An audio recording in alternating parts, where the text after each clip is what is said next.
Think about the last decision you made. Seriously, maybe it was what you were going to wear today or what you had for breakfast. Maybe it was clicking on this explainer. But here's the real question. Did you actually choose it, or was that decision just a chain reaction? Something set in motion billions of years ago by pure physics and chemistry. Just another domino falling in the dark. Well, according to a whole bunch of scientists and philosophers, the answer is no. You didn't choose. They say this is the reality. You aren't a self. You aren't a soul. You are a moist robot, a biological machine just running a program you never even wrote. So today, we're going to put that claim to the test. And trust me, the answer could change, well, everything. All right, let's dive right in. To really get our heads around this problem, we're going to start at a crime scene. This is based on a real case from a cold case detective named J. Warner Wallace. So Wallace arrests this lifelong burglar, right? Turns out his whole family, generation after generation, were all criminals. And when Wallace questions him, the burglar makes this wild argument. He says he wasn't really responsible for what he did. And here's the thing that'll make you squirm. If we are nothing more than physical machines, he kind of has a point. I mean, the logic here is it's brutally simple when you think about it. You don't blame someone for having blue eyes, right? That's just DNA. So if our actions are just the result of brain chemistry, just a bunch of neurons firing off in a sequence that was already determined, how can you possibly blame someone for anything they do? The whole idea of moral responsibility just evaporates. And this idea, it leads us straight to the worldview that makes the burglar's defense possible. It's a philosophy called naturalism. And believe me, it has some absolutely staggering implications for what it means to be a human being. See, under naturalism, the rules are pretty straightforward. If the physical, material world, space, time, matter, is all there is, then there's just no room for some non-physical you that actually makes choices. You're not the pilot in the cockpit, you're just the airplane. And physics has been the autopilot from the very beginning. And here's how it supposedly works. They call it event causation. It's like this. One neuron fires simply because a previous one fired, which fired because of some chemical reaction before that. And you can trace that chain all the way back to the Big Bang. In this view, you're not an agent making a choice. You are a consequence at the end of a very, very long and unbroken chain of physical events. And look, the fallout from this is huge. If free will isn't real, then everything we think makes us human gets completely turned on its head. Love? That's not a choice you make. It's just a chemical reaction, a biological script playing out. Creativity? Nope, that's just your program running its course. And like we saw with the burglar, holding anyone responsible for their actions becomes completely impossible. Okay, but does this idea that we have zero choice actually hold up in the real world? Like when the rubber meets the road.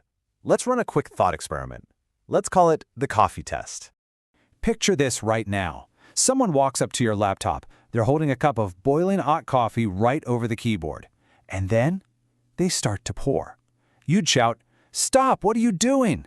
And they'd just calmly turn to you and say, "Don't blame me. I have no free will. I'm just a domino in motion." Now be honest, would you accept that excuse? Would you just shrug and say, "Oh, okay, physics made you do it"? No way, of course not. Your gut reaction, that immediate outrage, it reveals something really important. You deeply, intuitively believe that person is a free agent who is 100% responsible for what they're doing. And this is where we see a huge contradiction.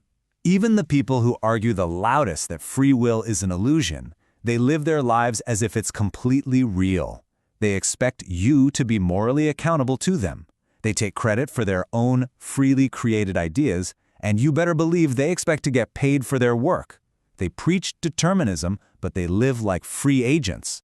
But wait, it gets even stickier. There's an even deeper problem with this purely materialist worldview. It's not just that it messes with our ideas of morality, it might actually undermine the very foundation of reason itself. Yeah, this is a killer question from the mathematician John Lennox. He says, think about it like this. If your computer was just assembled by a series of random, mindless explosions in a junkyard, would you trust its calculations? Of course not. So, if your brain is just the end product of a long, mindless, unguided process, why on earth would you trust anything it concludes? C.S. Lewis put it perfectly. He said that unless human reasoning is valid, no science can be true. Think about that. Science, philosophy, this whole conversation, it all hinges on one massive assumption, that our minds are actually capable of figuring out what's true. If we don't have a good reason to believe that, then none of our conclusions can be trusted. And that includes the conclusion that our minds are just moist robots. The theory literally eats itself. It uses reason to try and prove that reason can't be trusted. It's like using a saw to cut off the very branch you're sitting on. So, if the whole moist robot theory basically self-destructs, what's a better explanation? How do we account for our own experience of having minds that can reason and choose? Well, let's put on our detective hats and use a tool called abductive reasoning. Abductive reasoning sounds fancy, but it's really simple. It's what investigators do. You look at all the clues on the table, and you infer the most reasonable explanation that fits all the facts. So, what are our clues? We have our own direct experience of making choices, we have the fact that reason and science actually work, and we have this powerful, universal sense of moral responsibility. Okay, let's build a suspect profile. What kind of cause could possibly create beings like us with free and rational minds? Well, looking at the evidence, this cause would have to be non-material, it would need to be incredibly powerful and rational. And, this is the big one, it would have to be a free agent itself. I mean, you can't get something from nothing, right? You can't get a thinking mind from mindless matter. Now, the theistic explanation that's presented in our source material points out that this suspect profile, a non-material, all-powerful, rational, free agent, lines up perfectly with the classical definition of God. It provides a really coherent answer. We have minds because we come from a mind. And from this perspective, our free will isn't some glitch in the machine or an illusion. No, it's the main feature. It's the whole point of the design. Why? Because you need freedom for real love. You need freedom for valid reason. And you absolutely need it for moral responsibility. All those things that just kind of disappear in a purely material universe, here, they become the entire purpose of our existence.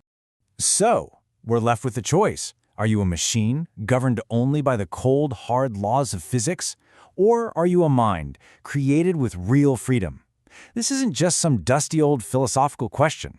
Based on everything we've just explored, the answer changes absolutely everything about what it means to love, to reason, and ultimately to be human.